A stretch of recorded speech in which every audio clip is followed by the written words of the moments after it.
Hi, I'm Raya. I just got back from a work trip, expecting a quiet evening. But instead, I heard my husband whisper, "How do we kick her out?" And then I saw her, my mother-in-law, smirking like she already had it all planned. When I walked in, she sneered, "Sign it, we already did." They thought they could control me, erase my voice, and take everything I've worked for. But I wasn't going to let them win. So I did something they never expected. Could you imagine being cornered in your own home and knowing you had to fight back in ways they'd never see coming? I had just returned from my week-long work trip, exhausted and unaware of what awaited me. The Houston sun had barely dipped behind the skyline when I stepped into my home, my mind still buzzing with the details of client meetings, conference calls, and the endless stream of emails I had left unattended. The familiar scent of my living room, the faint aroma of vanilla candles my husband liked, was supposed to be comforting. Instead, it felt like a prelude to betrayal. As I placed my coat on the rack and kicked off my heels, I heard it, a hushed whisper, barely audible, yet chilling in its intimacy. "How do we kick her out?" My blood ran cold. I froze, listening, my pulse thudding audibly in my ears. My husband, Mark, the man I had trusted with my life, was plotting against me. Before I could even process the words, I heard another voice, smooth, deliberate, dangerous. My mother-in-law, Callista. "Don't worry, I've got a plan." The casual smirk in her tone was enough to ignite a storm of anger and disbelief within me. I stepped quietly closer, pretending to be absorbed in placing my work bag on the table, but my heart was pounding. I had known for years that Callista had her own opinions about me, but to hear her actively conspiring to remove me from my own home was a level of betrayal I hadn't anticipated. Every instinct screamed at me to confront them, to explode with righteous fury. But I stayed calm, letting the moment simmer in the back of my mind. There would be time for strategy later. I entered the kitchen, pretending to be unaware. The warmth of the evening light through the windows did nothing to soften the chill in my bones. Callista's eyes met mine, and the smirk never left her face. "Sign it," she said casually, holding out a folder. "We already did." The legal document she handed me was deceptively ordinary looking, a piece of paper that could upend everything I had worked for, everything I had sacrificed. The words leapt out at me: authorization, eviction, transfer of ownership. My hand shook, but I steadied it, taking the folder as if it were an everyday task. Inside, I could see the lines that had been written to remove me from the home I had built, from the life I had invested in, from the family I had tried to protect. Callista leaned back, crossing her arms with that infuriating air of superiority. "It's easier if you just sign," she said, her voice silk over steel. "We can avoid unnecessary conflict." Her words, meant to intimidate, instead lit a fire inside me. Rage, humiliation, disbelief, they tangled in my chest, demanding expression. And yet, I stayed composed, carefully controlling my face, hiding the storm that raged within. Outwardly calm, inwardly planning, I began to think through the threads I could pull, the leverage I might find, the ways I could turn this betrayal to my advantage. I thought about my husband. Mark wasn't cruel by nature, but complacency and a desire to avoid confrontation had always defined him. It took me a split second to realize he wasn't the architect here. He was merely a pawn, a hesitant accomplice in Callista's scheme. That knowledge gave me some comfort. His hands weren't entirely dirty, yet he had been complicit, and that would have to be addressed. I glanced at the corners of the room, scanning for allies, for clues, for any small sign that someone might be on my side without revealing themselves. Perhaps my sister-in-law, Elowen, had a conscience. Perhaps one of the neighbors had noticed Callista's manipulations. Small threads, but threads nonetheless. Even in betrayal, the faintest glimmer of hope could be the spark of survival. Sitting down at the edge of the kitchen counter, I opened the folder, carefully reviewing each clause. The words blurred as my mind raced. Every line was a trap, every signature a surrender of rights I had never expected to lose. But as I read, I also began to formulate my response, not impulsively, not emotionally, but strategically. Callista thought she had me cornered, but she hadn't accounted for the quiet determination that had always defined me. I had endured condescension, criticism, and subtle undermining for years. This would be the culmination, but also the turning point. "I suppose it makes sense," I said aloud, my voice steady but laced with controlled venom. "If you think this will make life easier for you, fine, I'll sign." Callista's smirk widened, her eyes gleaming triumphantly. But as I traced the pen over the final signature line, my mind was already several steps ahead. Plans, contingencies, countermeasures, I considered them all in a rapid cascade of thoughts. Every deceit she had woven could be untangled, every maneuver anticipated. Once the pen left the paper, the air seemed heavier, charged with unspoken tension. I placed the folder back on the counter with deliberate calm, keeping my expression neutral. Inside, though, a storm brewed. Strategies, alliances, and counterplots forming a lattice of intention that would one day bring her carefully crafted plan crashing down. The evening light outside deepened into twilight, casting long shadows across the kitchen floor. I poured myself a glass of water, letting the cool liquid anchor my racing thoughts. Every betrayal, every manipulation was now a challenge I would meet head-on. I had learned over the years that life didn't reward those who cowered quietly. It rewarded those who endured, adapted, and struck with precision when the time was right. As I sipped my water, I recalled all the nights I had stayed late at the office, the moments I had sacrificed for family, the quiet support I had given Mark, even when he didn't ask for it. Those memories were bitter and sweet simultaneously, reminders of my commitment and fuel for the resolve I now nurtured. The document was signed, yes, but this was not surrender. It was a tactical pause, a moment to gather strength and insight. I glanced once more at Callista. Her expression was smug, but she didn't know the storm gathering in the shadows of her victory. The family dynamics had shifted, silently and irreversibly.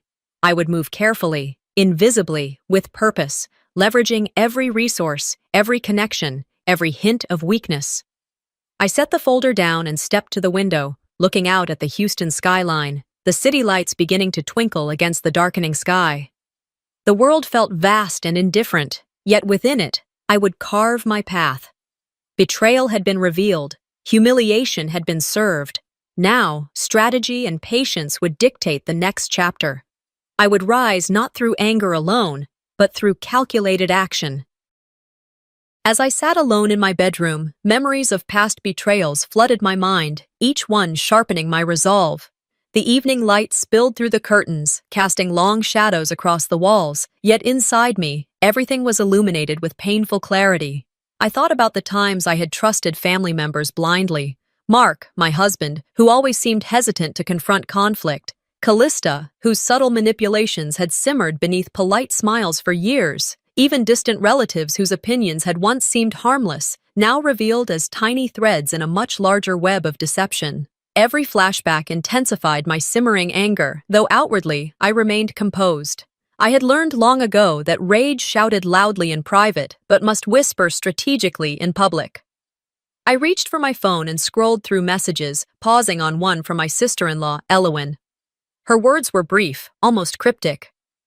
"Meet me tomorrow. Alone. I have something you need to see." A small spark of hope ignited. Perhaps she was my ally in this tangled maze, though caution whispered that even a single misstep could undo everything. I placed the phone down and leaned back against the headboard, letting the softness of the pillows absorb some of my tension. The quiet of the room was deceptive. It only made the echoes of betrayal louder. I opened the folder again, rereading the eviction documents with painstaking attention. Something I had missed earlier caught my eye, a subtle clause tucked between the legal jargon. It was a hidden maneuver, a financial lever that gave Callista and Mark far more control than I had anticipated. The words trustee authority, temporary transfer of assets. Each phrase sent a shiver down my spine.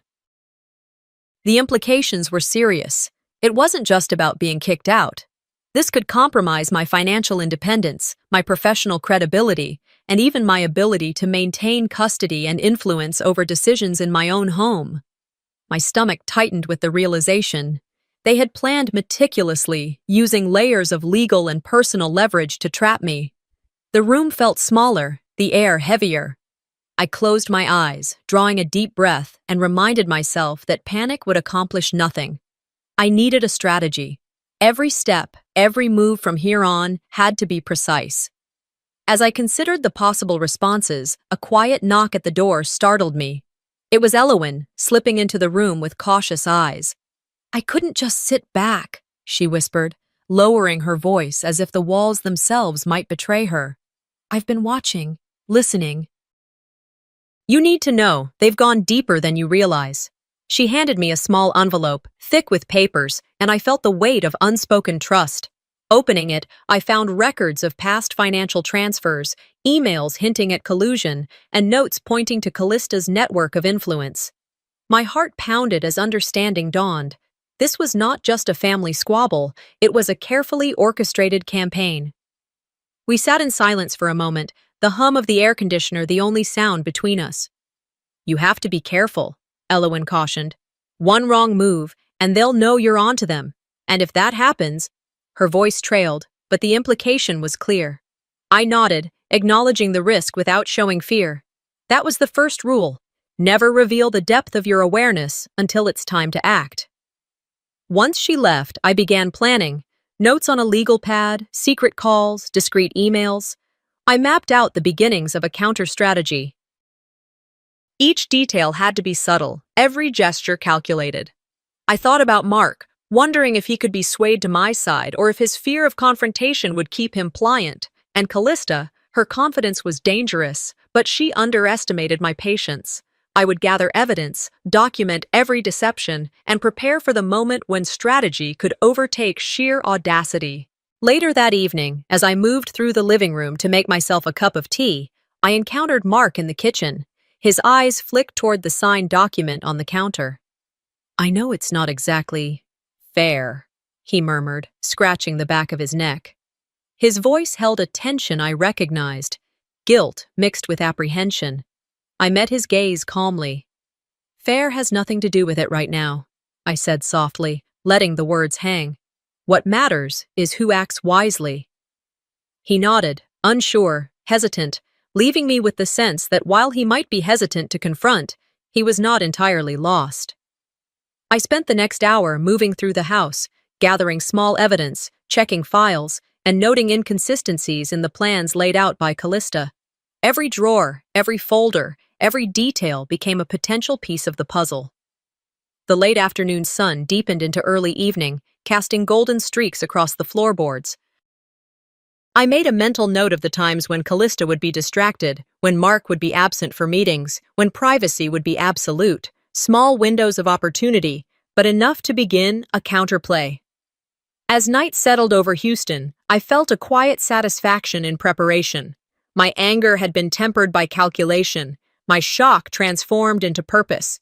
The house seemed different now, charged with tension, each creak and hum a reminder that the next steps would require finesse, intelligence, and courage. I could feel the shift. These hidden agendas were no longer just theirs. I was aware, I was ready, and slowly, carefully, I would reclaim control. Before heading to bed, I jotted down one last note. Observe, document, strategize, execute. Simple words, yet the framework for everything to come. I turned off the bedside lamp and looked out at the twinkling lights of the city, drawing strength from the ordinary evening outside, while inside, a storm quietly built. Early the next morning, I made my way to the office, determination blazing in my chest, ready to confront what had been quietly brewing. The city was already stirring, the sun glinting off the glass buildings as cars honked and people moved with familiar urgency. My mind replayed the events from last night, the hidden clause, the documents, Elowen's warning, and each replay sharpened my resolve. I knew I could no longer wait for others to act. I had to reclaim the narrative of my own life. Before leaving my apartment, I paused by the mirror, adjusting my blazer and smoothing my hair. My reflection stared back at me, a woman both weary and resolute. The exhaustion from travel and emotional strain tugged at my eyes, but I refused to let it show. Each step toward the elevator was measured, purposeful. As I descended, I mentally rehearsed how I would speak to Mark, careful to temper the intensity of my emotions with strategic calm. Rage and composure, I reminded myself, were a delicate balance, too much of either, and the advantage could slip away. The drive to the office was short, yet I felt the tension coiling like a spring inside me. Each red light seemed longer than it should, each honk and engine rumble amplifying my anticipation. Once I parked, I lingered for a moment, observing the familiar faces of colleagues bustling to their tasks. Everything appeared normal, yet I knew the undercurrents of my private storm would soon surface in this public arena. I stepped out of the car, feeling the warm, late-morning sunlight on my face, a stark contrast to the cold calculations simmering beneath. Inside my office, I arranged the documents on my desk, the ones I had meticulously examined with Elowen last night. I checked the emails, the financial records, the subtle traces of manipulation, and then took a deep breath. Today was not just about confrontation, it was about establishing presence, demonstrating that I would no longer be pushed aside. The office door clicked open, and Mark stepped in, carrying a coffee cup and wearing that habitual expression of hesitance I had grown to recognize. He paused, eyes briefly meeting mine, sensing that the air between us had shifted. "Raya, can we talk?" he asked cautiously, setting the cup down. I gestured for him to sit, leaning back in my chair as if the tension were mine to control. "Yes, we need to talk," I replied, my voice steady, deliberate. "I know about the plan. I know the details. You need to explain yourself."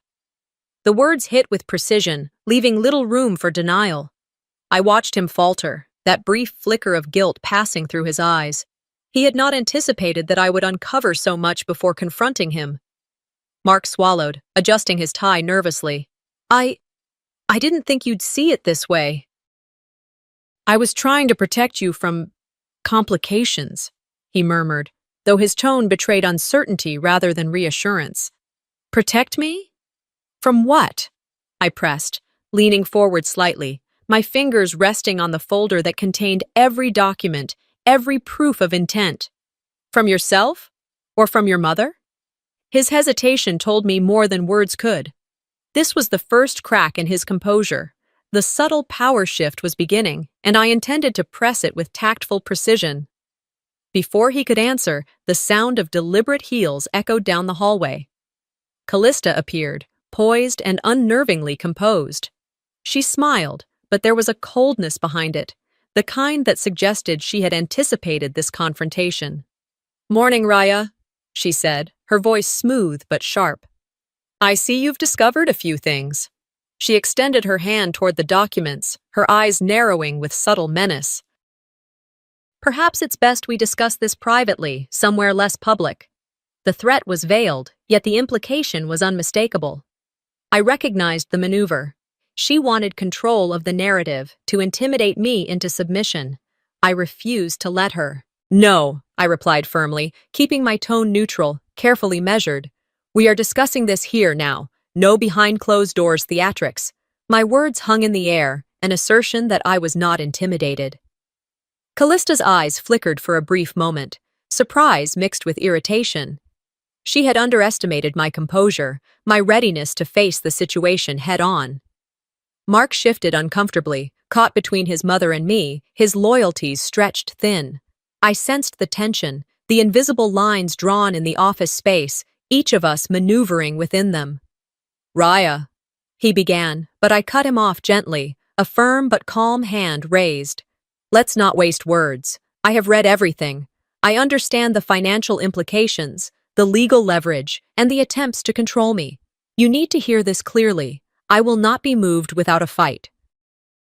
"And you," I said, my gaze turning to Callista, "will not manipulate me with intimidation or threats." The room felt charged, silent except for the distant hum of office activity outside. Callista's poised demeanor remained, but I could see the subtle tightening of her jaw, the small flinch that betrayed the effectiveness of my words. I had introduced doubt, and that was enough for now. As the morning wore on, I began discreetly gathering evidence, emails, phone logs, financial records. Each action was subtle, inconspicuous to anyone observing from the hallway. Every call I made, every document I copied, reinforced my strategy without drawing attention. I was patient, meticulous, and aware that the stakes were escalating. Elowen's earlier warnings echoed in my mind. One misstep, and all could be revealed prematurely. I had to act like a shadow in my own home, invisible, yet potent. By late morning, the tension reached its peak when I quietly slipped a small folder into my bag, a collection of evidence carefully curated for future leverage. Each piece represented a thread of truth I could pull to expose deception when the time was right. Mark's glance met mine once more, the silent acknowledgement that he knew I was no longer passive. And Callista, sensing the subtle shift in power, smiled once more, but it lacked the confidence she carried in the past. I left the office with a composed expression, but inside, my mind raced with calculations, possibilities, and contingencies. Each step along the polished hallway floor was a beat closer to reclaiming control, a careful negotiation of presence and strategy. Houston's late morning sun streamed through the windows as if illuminating my resolve. I felt the thrill of calculated risk, the tension of impending confrontation, and the quiet satisfaction of action finally taken. As the late evening sun dipped below the Houston skyline, casting long shadows across the living room, I sat at the dinner table, the silence between us thick and suffocating. Each glance exchanged carried unspoken threats, hints of betrayal, and veiled hostility. The family home, once a sanctuary, now felt like a battleground, the air charged with tension that made my chest tighten. I placed my fork down, exhaling slowly, gathering my composure before I spoke. Tonight, I would not be passive. Tonight, I would assert myself. "Dinner's ready," my mother-in-law, Callista, said, her tone sweet but loaded with an edge I recognized instantly. She glanced at Mark, who avoided my gaze, shifting uneasily in his chair. It was as if the entire room waited for me to falter, to reveal a fraction of doubt or hesitation. I took a moment, letting my calmness settle over the table like a shield. I wouldn't let them see fear. Not tonight. "I appreciate dinner, Callista," I said evenly, my voice soft but firm. "But we need to have a conversation." The words were simple, yet deliberate, like laying the first stone of a foundation. She arched an eyebrow, a faint smirk teasing her lips, assuming she held the upper hand. I knew she expected me to be defensive, reactive, but I had already prepared for this. Callista leaned back, pretending casualness, yet her eyes were sharp. "Oh, and what is so pressing that it can't wait until after we eat?" Her words dripped with the subtle poison of guilt and expectation. She was skilled at making people feel indebted, weaving past favors and family loyalty into invisible chains. I had felt these chains before, but tonight I was determined to break them. I met her gaze steadily, allowing a pause to emphasize my resolve. "I'm not here to play games or to be manipulated," I said quietly, but the firmness in my tone was undeniable. "I know the pressures and the plans that have been set against me, and I am setting my boundaries now. I will not be intimidated, and I will not be made to step aside from my home or my family." For a moment, Callista's mask of politeness faltered. I caught the flicker of irritation, a tightening around her mouth that betrayed her surprise. She quickly masked it, taking a bite of food as if the conversation were trivial. Mark shifted uneasily, fidgeting with his napkin. I sensed his internal conflict, the subtle questioning of his mother's intentions. He had seen the determination in my eyes during the office confrontation, and it seemed to have unsettled the carefully orchestrated family dynamic. "You always think you're right, don't you?" Callista said, her words smooth, carefully measured. "You've always had this streak of independence, but independence has its price. Have you considered the debts you owe, familial obligations, sacrifices made over the years?" She leaned forward slightly, her hands resting on the table, a visual cue of the trap she hoped I'd step into. I let her words hang, unshaken, allowing the tension to build in the silent space between us.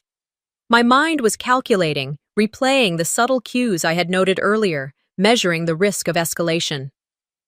"I am aware of my responsibilities," I replied, each syllable deliberate. "But I am also aware of my worth, my contributions, and the limits of manipulation. I honor my family, but I will not be coerced into surrendering my rights or my dignity." Her eyes narrowed slightly, and I felt the shift, the subtle tightening of control that she attempted to exert. but I had prepared for this. I had considered every angle, every possible leverage point. I knew that words alone could be both weapons and shields, and I wielded them with precision. The room seemed to hold its breath, as if acknowledging the balance of power was shifting.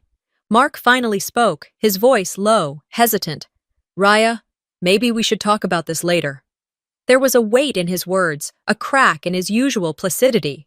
I recognized it as a sign of doubt, evidence that my previous confrontations had begun to unsettle the carefully constructed plan. I allowed a small, almost imperceptible nod, signaling understanding but maintaining my composure. Now was not the time for impulsive actions. Now was the time for calculated assertion. I glanced at my youngest nephew, quietly observing from the end of the table. Even he seemed to sense the tension, a curiosity in his eyes that mirrored the uncertainty of loyalties in the room. These subtle observations informed my strategy. I could use perception, patience, and timing to reinforce my position without overt conflict. My every movement, every measured pause, contributed to the psychological landscape I was shaping. Callista's attempt at manipulation had faltered, but she was not yet defeated. Her next words were softer, more insidious. "We only want what's best for you, Raya. Don't let pride blind you to what's already been provided. Surely you understand that family comes first." The classic guilt play. I met her gaze without flinching, acknowledging the attempt but refusing to succumb. "I understand family," I said, my tone even, "but I also understand respect, boundaries, and fairness. I am part of this family, but I am not a pawn in anyone's game." A hush fell over the table, the room heavy with anticipation.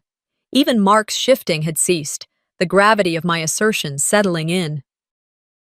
I felt the subtle change, the first tremors of recognition that I was no longer passive. The dynamics had shifted. Alliances, hesitations, and resentments became visible, small but tangible, weaving the intricate web of power that I could now navigate. I allowed a pause, letting the weight of my words resonate. The subtle silence was more telling than any retort Callista could offer. Then, with deliberate calm, I rose from my chair. The movement was fluid, composed, a silent signal that the evening and the power within it was no longer under their control alone. I gathered my napkin, placed it neatly beside my plate, and moved toward the door. Each step was measured, echoing slightly in the quiet of the house, a quiet proclamation that I was in command of my own narrative. I opened the door, pausing briefly to glance back. Their faces mirrored a mix of shock, hesitation, and reluctant acknowledgement. The moment was subtle but potent, the first assertion of my autonomy, a clear statement that I was prepared to act, to resist, and to reclaim control. As I closed the door behind me, the echoes of their murmurs lingered, a shadow that would follow them, and me, into tomorrow, a quiet promise that the battles ahead would be deliberate, strategic, and ultimately mine to navigate. The morning light spilled across the living room, soft but revealing, as if it had a mind of its own. I could feel the tension in the air. Every step I took toward the living room felt like walking into a storm, each tile echoing beneath my heels like a warning. The previous night's dinner had left its mark. Callista's icy gaze, Mark's subtle hesitation, the unspoken realization that I had begun to reclaim some measure of control. Today, I would take the next step. I entered the living room with careful precision, my movements deliberate, nothing rushed. The documents I had collected yesterday rested securely in my hands, a folder of carefully compiled evidence that would serve as both shield and weapon. My pulse thrummed steadily, a reminder that fear and determination could coexist without one overpowering the other. I inhaled deeply, allowing the familiar scent of polished wood and fresh coffee to settle my mind. This was my home, and I would not be intimidated. "Good morning," I said evenly, my voice calm yet carrying an unspoken authority. Callista, seated on the far sofa with a cup of tea cradled in her hands, raised an eyebrow, her expression a blend of curiosity and caution. Mark, standing near the window, shifted uneasily but didn't speak. The subtle tension in the room was palpable, a test waiting to be taken. I approached the coffee table and placed the folder down deliberately, the soft thud marking the beginning of a confrontation I had carefully prepared for. I think it's time we address a few things, I said, letting my gaze move deliberately between them. There's no need for games or veiled threats. I know what's been planned, and I am not here to be passive anymore. Callista's smile tightened, a thin line betraying her composure. Raya, you always have a way of dramatizing everything, she said, her words smooth, measured. We're simply trying to guide things in the right direction, for the good of everyone involved. She leaned slightly forward, a subtle attempt to assert dominance, but I recognized the strain beneath her practiced calm. Mark shifted, his posture betraying uncertainty. Raya, maybe you're misreading things, he said quietly. We just want stability, that's all. The hesitation in his voice was undeniable. He was testing the waters, unsure whether to stand with his mother or confront the growing reality of her manipulation. I met their gazes steadily. No, Mark, I said clearly, my tone unwavering. I am not misreading anything, and I am no longer willing to let hidden agendas dictate my place in this family. Callista, I respect you, but I will not be manipulated or silenced. I am reclaiming what is rightfully mine. The air shifted. Callista's fingers tightened around her teacup, the subtle tremor betraying her surprise. She had expected resistance, but not the level of calculated calm I now displayed. I could see the flicker of doubt in her eyes, the first crack in the facade she had meticulously maintained. She leaned back, her voice sharper, carrying the weight of years of control. You really think you can just step in and undo decades of family expectations? You think it's that simple? Her words were designed to provoke, to make me flinch, to reassert the hierarchy she had long dominated. I let her words hang for a moment, then slowly opened the folder, revealing documents, receipts, and notes carefully organized. It may not be simple, I said, my eyes unwavering, but it's reality. The decisions I am making are informed, deliberate, and grounded in facts. I have been patient, but patience has limits. I will not allow deceit or manipulation to dictate my life any longer. The room fell silent. Even Mark, usually so composed, seemed caught off guard by the clarity and precision of my actions. I had exposed the plan without raising my voice, without dramatics, simply by presenting undeniable evidence and speaking with measured conviction. The power dynamics were shifting before my eyes. Callista's lips pressed into a thin line, her mind racing, calculating the next move. You're clever, I'll give you that, she said finally, her voice low, almost admiring yet tinged with irritation. But cleverness doesn't erase influence or history. Be careful, Raya, the house isn't yours yet. The subtle threat was there, but now it was balanced by my evident preparation. I nodded slightly, acknowledging her words without fear. I understand, and I am prepared for what comes next. My mind raced ahead, plotting discreet maneuvers and contingencies. I could anticipate their moves, but they could no longer anticipate mine. My patience, my intelligence, and my observation were my allies. I took a slow step toward the home office, the space where so many of the past schemes had been devised. Each step I took felt heavier, charged with the knowledge that I was no longer passive. The office door loomed ahead, a symbolic threshold. Crossing it would mean taking control not just over documents, but over the narrative, over the space where decisions were made. Mark hesitated in the doorway, a flicker of conflict in his eyes. Raya, are you sure about this? He asked quietly. It wasn't a question seeking permission.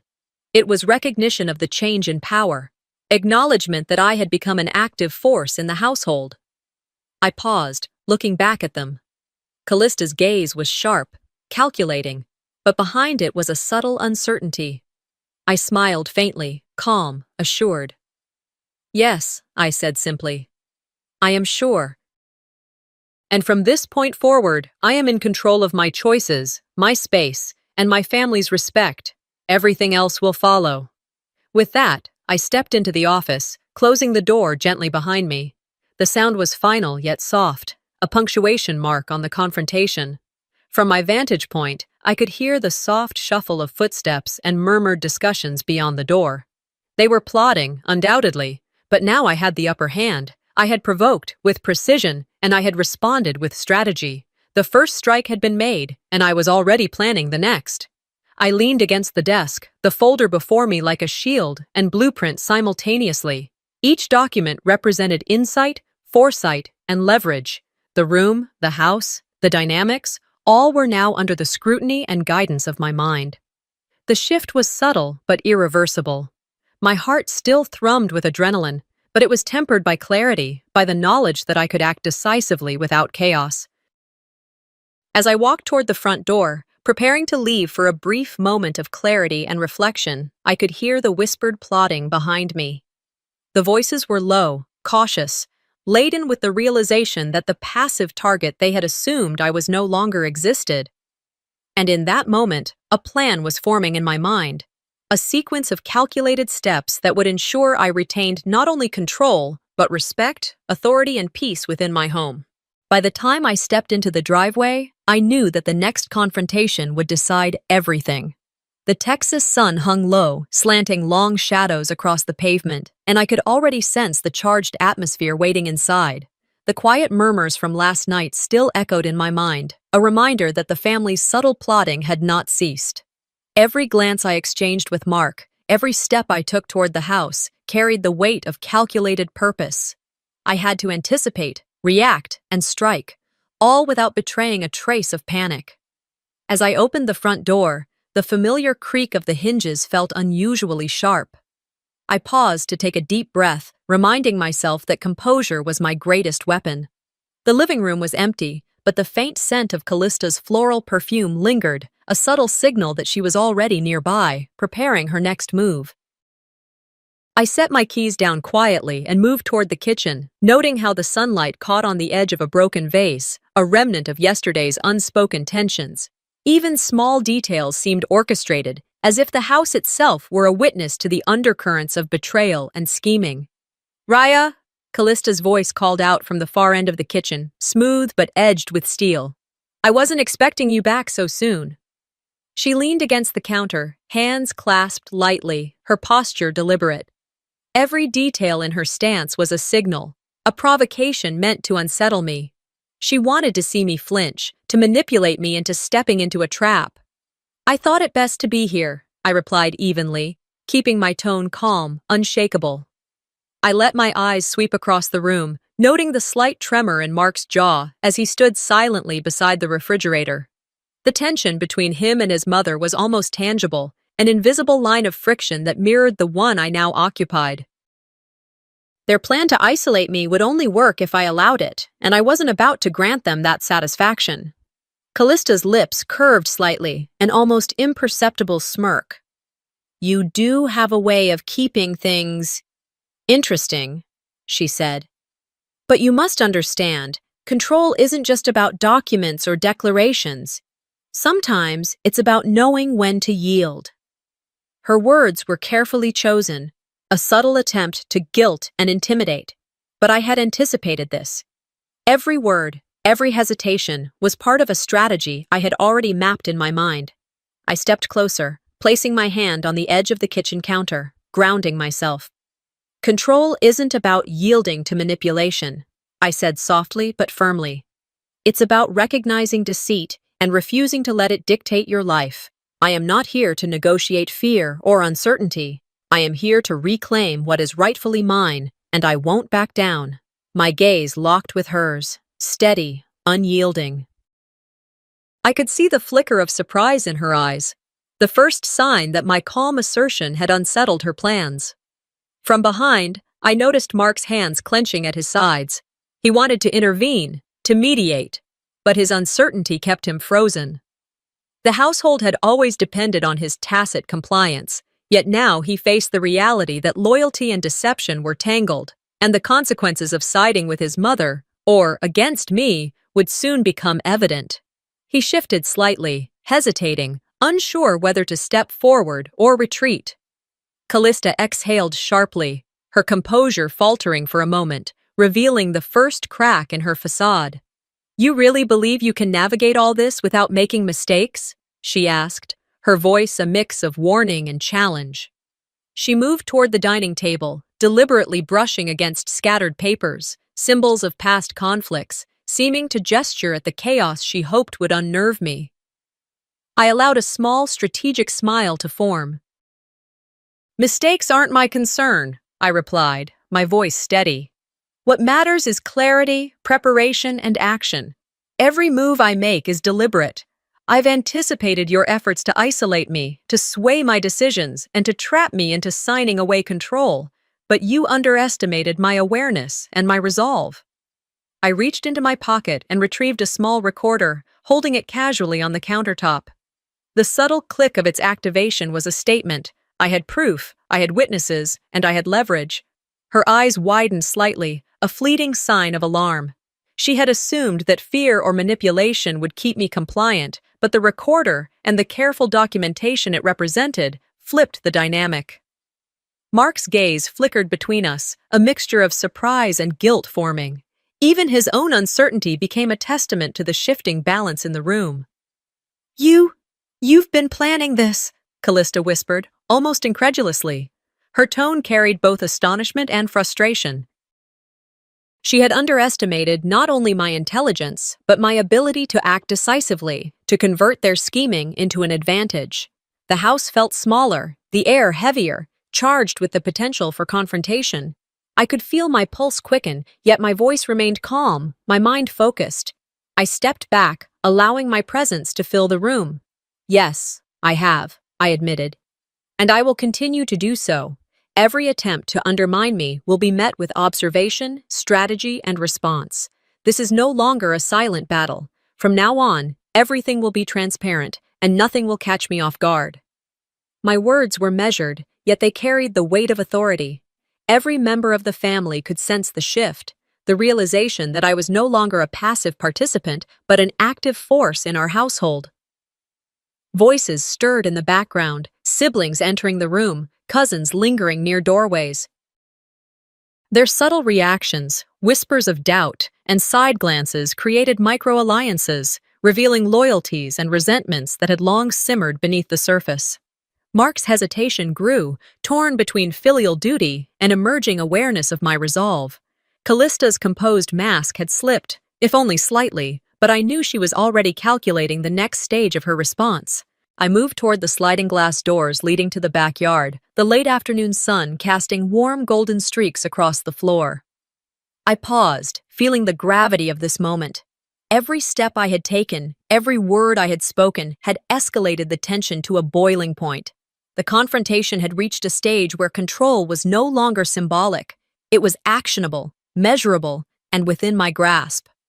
The family members present could sense it. Their next moves would define the course of our household's dynamics. I turned slightly, looking back at the kitchen, at the subtle yet palpable unease etched across Callista's face and Mark's conflicted posture. I didn't need to speak. The message was clear. I was aware, prepared, and in control. Any attempt to manipulate or intimidate me would be met with the consequences I had meticulously planned.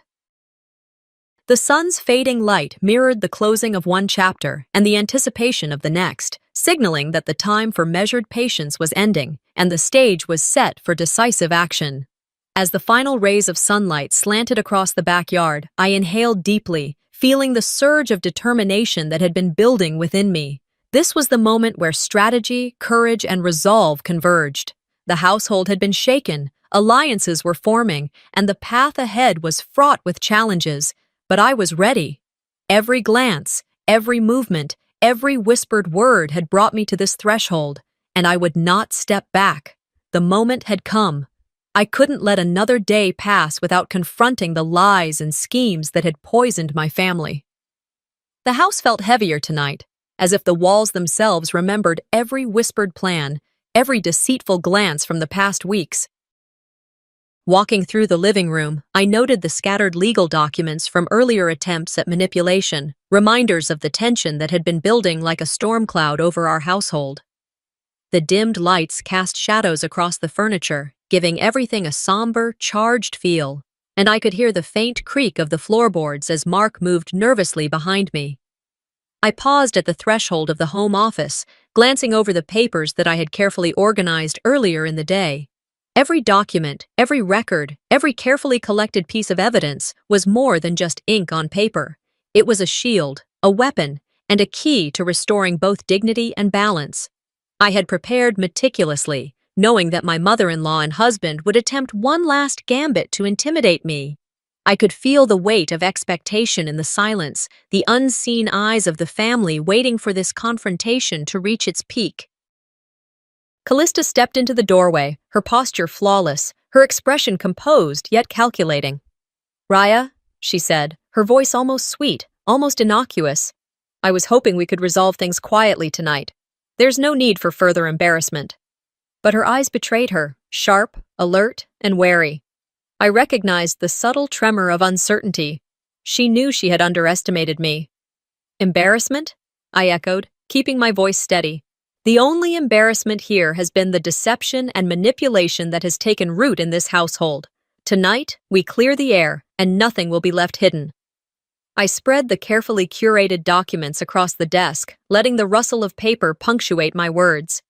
"Everything you and Mark have attempted, every scheme to control finances or silence me, is documented and accounted for. I suggest you take a moment to consider your next move carefully." Her composure faltered, just slightly, as if the air had shifted and she felt the balance of power slipping. Mark's lips pressed into a thin line, caught between familial loyalty and the undeniable truth now before him. The tension was nearly palpable. I could see their plan unraveling, thread by thread, before my eyes. I had anticipated every manipulation, every guilt-laden remark, every subtle threat, and now the stage was set for their final reckoning. Callista stepped closer, attempting to regain control. "You're overreacting," she said, her tone sharp but brittle. "Surely you understand that family is about compromise. You don't need to go to these lengths." But I was ready for this. Calmly, I reached for the recorder I had discreetly activated earlier, the faint click filling the room. "Compromise is only meaningful when there's honesty, Callista, and there has been none. I will not allow deceit to define my place in this family or dictate my choices any longer." My words rang with certainty, a signal that the game had changed. Mark's hands twitched at his sides. "Raya, he began, faltering under the weight of evidence and the realization that he could no longer hide behind his mother's schemes. I gave him a measured look, silent but firm, and he understood immediately that this was a turning point. He had witnessed her attempts, her manipulation, and now he was facing the consequences alongside her. Callista's face hardened, a final attempt at intimidation flashing in her eyes. "Do you really think you can just expose everything and walk away unscathed?" she asked, voice low but venomous. I smiled slightly, a confident, almost serene expression. "It's not about walking away unscathed," I replied. "It's about reclaiming truth, asserting boundaries, and ensuring that manipulation no longer governs this household. Every move you make from here will be transparent, observed, and met with clarity." At that moment, I revealed the final piece of my preparation, a set of signed documents and witness statements confirming every misstep and attempt at coercion. The room went silent. Even Callista's sharp intake of breath couldn't hide the shock. Mark's shoulders slumped, caught in a web of truth he could no longer ignore. I could see their powerlessness, the realization that they had overplayed their hand, and it filled me with quiet satisfaction. For once, the game was fully in my hands. The confrontation escalated as other family members, drawn by the heightened tension, lingered in the background. Their eyes darted between us, some with curiosity, some with apprehension. Alliances shifted subtly in the dimly lit room. Siblings exchanged knowing glances, cousins whispered under their breath, and Mark's internal conflict became almost tangible. The household, previously bound by silent manipulation, now stood on the cusp of reckoning. Callista's last-ditch effort to sway the evening failed spectacularly. Every threat, every insinuation, every calculated look I had anticipated and countered. I watched as the realization dawned on her. Her schemes had not only failed, but had exposed the full extent of her overreach. I spoke quietly but firmly, letting my presence dominate the room. "The time for covert manipulation is over. I am aware, prepared, and unwavering. You no longer have the power to dictate my choices or undermine my position. Let this be clear. By the time the evening shadows deepened, the family had settled into an uneasy quiet. The property and financial issues had been addressed, legal matters clarified, and the balance, though fragile, restored. Mark looked at me with a mix of guilt and tentative respect, while Callista's proud mask had cracked irreparably. Other family members, witnessing the display of resolve, began reconsidering their own positions and loyalties. Apologies were whispered, alliances shifted, and I felt the quiet satisfaction of truth restored. I stepped toward the front door, taking a deep breath as the night air brushed against my face. Justice had been served, yes, but the emotional scars remained. The confrontation had been exhausting, both mentally and emotionally, yet I had emerged stronger, more aware, and fully in command of my life and decisions. The house was quiet now, but I knew the healing process would be gradual, the repercussions lingering. Every choice moving forward would define the next chapter of our lives. The morning sun brought warmth, but also a reminder. Some wounds heal slowly, and some lessons take a lifetime to learn. I lingered by the window, watching the soft light spill over our yard, and felt the weight of the previous night still resting on my shoulders. The house was quiet. Too quiet, in a way that spoke of tense reconciliations and unspoken questions. The papers from last night's showdown still lay neatly stacked on the dining table, a testament to both the chaos we had endured and the order I had reclaimed. I poured myself a cup of coffee, inhaling the aroma, and allowed myself a moment to reflect on everything that had transpired. Walking through the house, I noticed the subtle changes left behind in the aftermath. The living room, once a battlefield of tension and whispered threats, now seemed hollow but stable. Broken furniture had been repaired, vases replaced, and even the small dents in the walls, remnants of arguments and heated movements, felt like silent witnesses to the transformation underway. Each step I took was measured, conscious of both my presence and the lingering shadows of past conflicts. It felt strange, almost surreal, to move through spaces that had been filled with manipulation, fear, and silent power struggles, and now were filled with quiet possibility. I went to the office to check the documents once more, ensuring every piece of evidence, every signed letter, every legal form was accounted for.